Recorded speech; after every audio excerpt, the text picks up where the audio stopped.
ooh ah ah, ting tang, walla walla bing bang. Ooh ee, ooh ah ah, ting tang, walla walla bing bang.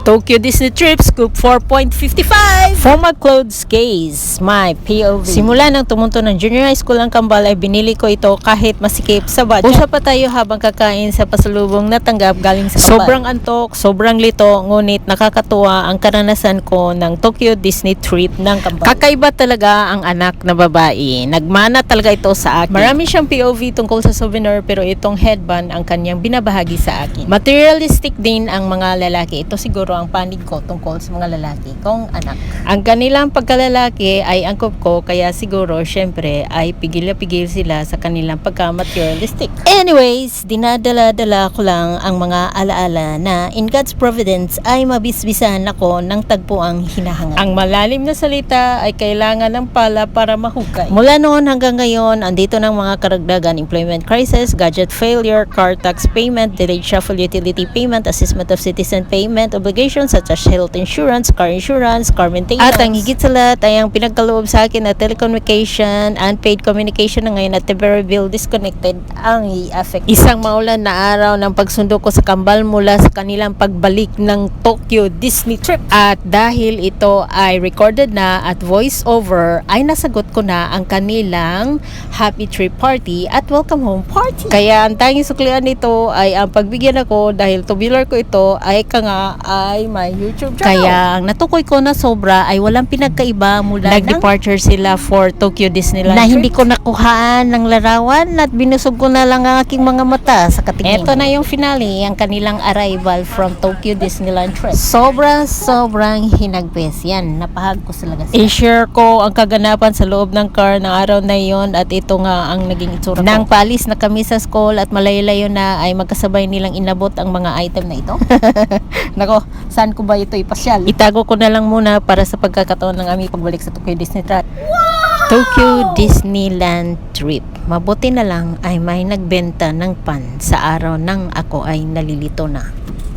Lagi akong nasa parking lot tuwing lunchtime sa aking 6 years ago na trabaho. Kakaiba na eksena ng parking lot, ngunit parang clips din ang mga pangyayari. Iba na rin ang aking hairstyle, pixie style.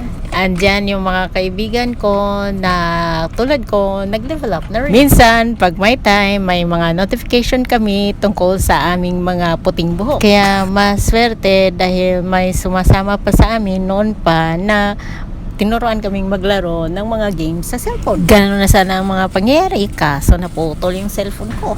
Ang mga nagdaan na panahon ay nagtuturo sa atin kung paano tayo maghahanda tungkol sa trip ng Tokyo Disneyland. Hindi ka naman magugulat dahil may darating na sulat mula sa Japanese Junior High School. Tulad sa school sa atin ay meron talagang mga guidelines sa ating paghahanda.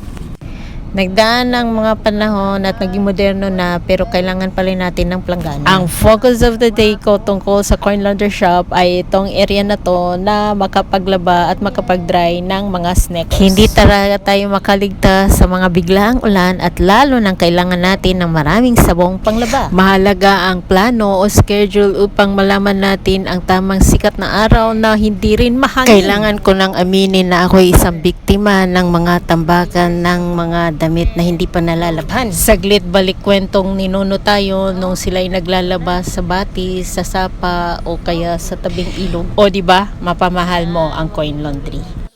Okotsukay, pocket money in English. Basic na pinaghanda at kailangan mo rin ng souvenir bag with zipper. Sa unang araw ng kanilang departure ay ako rin ay nagbisi-bisihang naglinis ng car. Rush hour ang aking paghanda, subalit napansin ko ang pinturang itim. Gusto kong ilagay ang aking budget sa sabong panglamba at hindi na sa paglilinis. Sa kinatayuan ko na, for the last time, ako lang naman ang merong malasakit na mag-clean ng kitchen. Kapag kasi maayos ang kitchen, ay masarap ang home party, lalo na ang happy trip party at ang welcome home party. Ganito ko pinagdaanan ang mga hamon ko sa buhay. Oh my gosh, isang taong nakalipas nang muli kong malinisan ang kitchen area nito. Kabado na ako sa darating pang taon. Muntik ko pang nakalimutan banggitin na naglilinis pala ako sa kanilang tulugan. Maayos ang aming pagtulog mula from departure and arrival of Disneyland trip. Akalain mo bang unan ay naka-warm sa coin laundry? Linis na winter blanket, bedsheet, pillowcases,